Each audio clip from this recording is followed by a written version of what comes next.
નમસ્કાર મિત્રો, સ્વાગત છે તમારું મારી યુટ્યુબ ચેનલમાં। મિત્રો આ છે આપણા ઘઉં।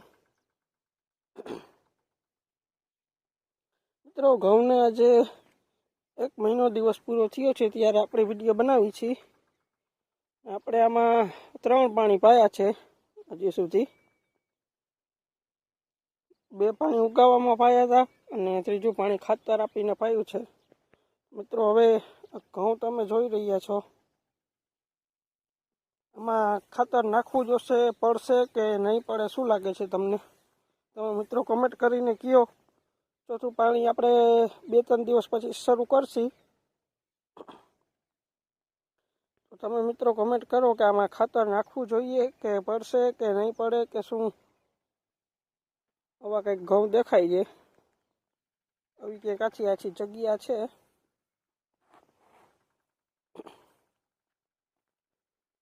આ બાજુ અહીંયા સુધી આપણા 6 વીઘાના ઘઉં છે, આપણે આગળ વિડીયોમાં તમને જણાવેલું છે। તો મહિનો દિવસ થઈ ગયો છે, આપણે ચોથું પાણી સ્ટાર્ટ કરવાના છીએ। આપણે આડખિયા છે ધોરિયાની બાજુના, આ ભેજવાળા ઘઉં ક્યારો રીજીને પીતો હોય એ છે। આવા ઘઉં છે અને ફૂટ સારી નીકળી છે ખાતર આપ્યા ને 3જું પાણી પાયા પછી। તો ટોટલ મિત્રો ઘઉંને કેટલા પાણી આપવા જોઈએ? 496 નંબર ટુકડા ઘઉં છે। અમે દર વર્ષે 8 કે 9 પાણી આપીએ છીએ। તમારા વિસ્તારમાં મિત્રો તમે કેટલા પાણી આપો છો? ક્યારે ઘઉં પાકે છે?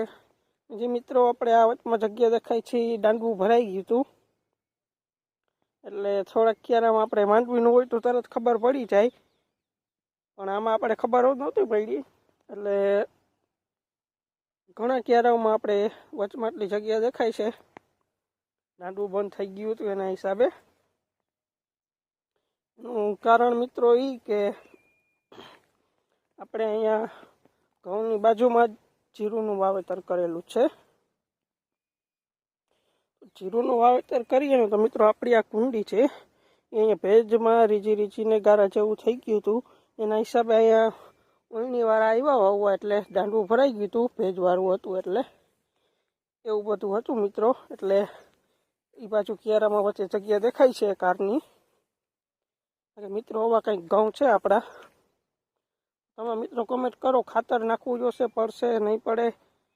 મિત્રો અવશ્ય કોમેન્ટ કરો, ચેનલને સબસ્ક્રાઈબ કરો। Thank you.